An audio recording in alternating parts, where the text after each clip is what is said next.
Here are some game-changing strategies that I use to build the perfect music major schedule in college. Music majors have it rough when it comes to their class schedules. Our days can start from 8 a.m. and go late into the night because of all of the rehearsals, lessons, lectures, performances, gigs, you name it. If we don't optimize our schedules the right way, you know how easy it is to get burnt out from music school, to be too stressed to enjoy your only college experience, and potentially not finishing your degree, which is unfortunately the narrative of so many students today. If I didn't apply these scheduling strategies, I wouldn't have graduated with my music degree, a 4.0 GPA, and a full ride ticket to grad school for music. Knowing that music majors are some of the busiest people on campus, which is a fact, I'll share how you can reduce the number of classes and commitments that you have to take in order to spend more time in your week doing things that you actually enjoy. I'll also tell you how to streamline your weekly schedule even if you have a 20+ credit hour workload. So one of my friends in music school, we'll call him Ludwig. Now Ludwig was already in his 3rd year in school,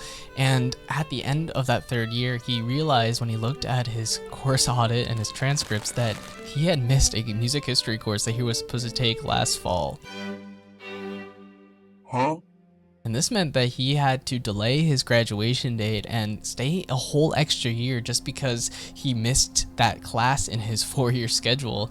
And he had to end up paying thousands of extra dollars in college tuition fees, which are getting only higher these days. And this was only for one extra course, and I'm going to share later why that was the case. And this is a trap that I see so many music students fall into. It's not knowing their degree plan to a T. You need to know your degree plan as much as your academic advisor does. Sometimes they can miss things, and you need to be able to find and detect any discrepancies in your plan and fix them right there and then. It's not uncommon and unheard of for advisors to not recommend courses that will get you to graduate on time. Sometimes they'll tack on extra things that you don't need, and you're gonna end up staying longer than you need to. And this happened to so many of my friends. One of the ways that you can tell if something is awry is to check the schedules of your fellow peers who have the same major as you. You can kind of compare and contrast your schedules to see if things are looking similar. And if things are different, that might be because they're taking another major,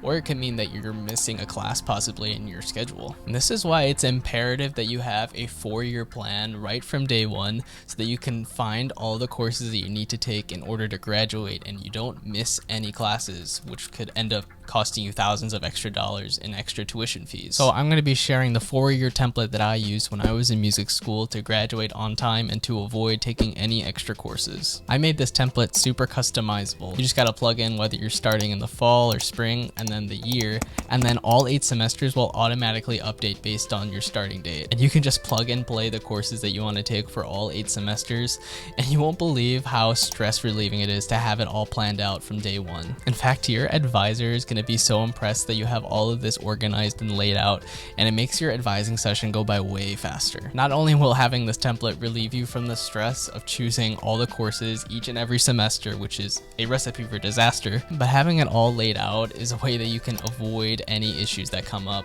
and graduate on time. One of my favorite things about the template is it shows you your percentage towards your graduation requirements based on all the credits that you put in. I link the template down below if you want to save yourself hours from creating one and knowing what to put on it. So you remember my friend Ludwig, who had to take a whole extra year of college to just complete that one extra course that he forgot to register for? The whole reason he had to stay a whole extra year instead of a semester, that's because some courses are designed so that they're only offered during even or odd years. For example, one of the atonal music theory classes I had to take were only offered during the even spring years, so like 2020 or 2022, and then some courses were only offered in fall odd years. You just need to make sure that you know how these interact with your schedule and how you can plan them ahead of time. That's why having that 4-year template is a lifesaver. So one of the ways that we can easily reduce the number of courses that we have to take while we're in music school is lessening the load. So if you're in high school right now, you can go ahead and take AP and dual credit classes that could potentially save you from taking all those stupid gen eds that you have to take in college, like English and math. Even though I took a ton of AP classes when I was in high school, not all of them transferred. In fact, my music theory AP exam that I got a 5 on did not count at all, and that's just because how my university's system was set up. I was able to get out of one of my 100 level English classes that a lot of my friends had to take, but since I took AP Ling and literature, I could just get out of it by default, and that saved me a lot of time and an extra slot in my semester that I could replace with something else or just have free time to do whatever I wanted. Also, taking summer classes could also lighten your semesterly load during the normal school year, but that costs extra, and it's really up to you if you want to do that. I personally never did because I don't want to do school during the summer, but you totally can. Okay, after lessening the load that we have to take, we can also think about how we actually choose to schedule our classes during the week. If we have the ability, we can choose more of our classes to happen on certain days of the week and have rest days in between, or we can space out our schedule and have a few classes every single day of the week, but it's a little bit more manageable. If you're a first or second year, I recommend having your classes spread out over the course of the week because that's more similar to how high school was set up. But if you're in your third and fourth year, you're more used to that college workflow. You can think about stacking your classes on like Tuesdays and Thursdays, meaning you have some rest periods in between. But I found that the more classes that I had to do every single day, the more likely I was to burn out and not look forward to doing any one of them. And if you do have a single day in the week that is just horrible, where you have an 8 a.m. keyboarding class and you have, choir at the end of the day, that was my Wednesdays for a long time, you might think about fitting in a meal break sometime in between. This has been a game changer actually, because being hangry and irritated during your afternoon classes will just wreck your entire day. I think that it's important to have some sort of rest period in between a busy schedule so you can eat, replenish, rest, and prepare for the rest of your day. And if you have the luxury of being in a bigger school where they offer different sections for the same course,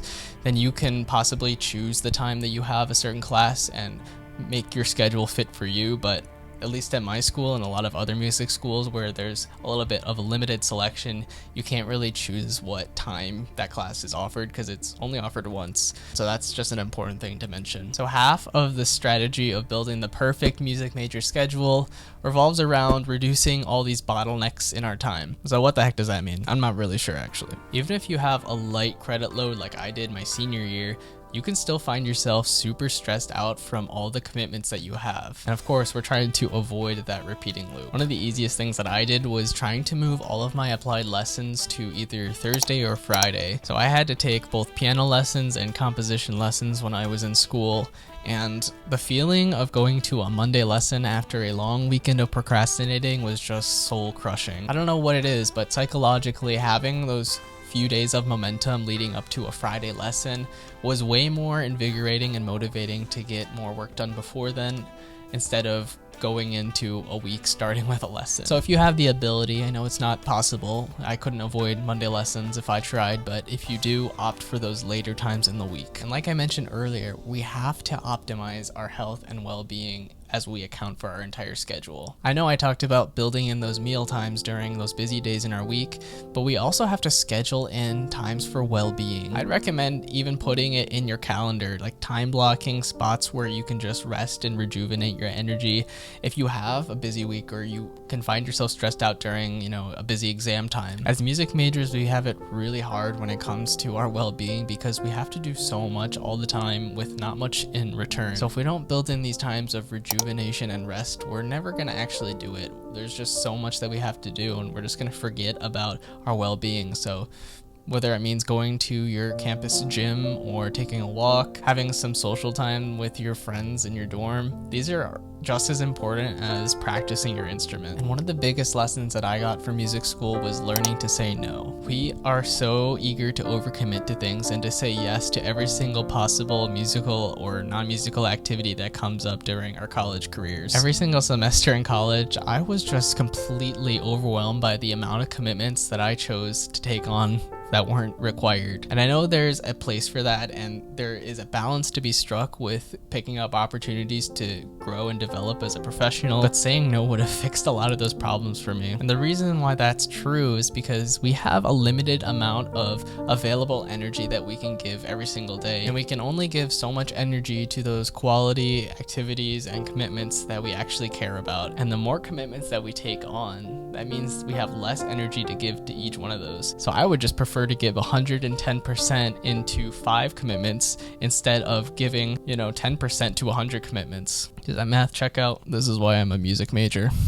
If you're in your first and second year, I would recommend saying yes to more things comparatively, but once you get to your third and fourth year, definitely lower the amount of commitments that you have to take, and you're gonna thank yourself. If you want to start off next semester organized and stress-free, and you're considering picking up an iPad to help you do that because you see so many music students picking one up, I'll explain in this video why that is. Thank you so much for watching, and I'll see you over there.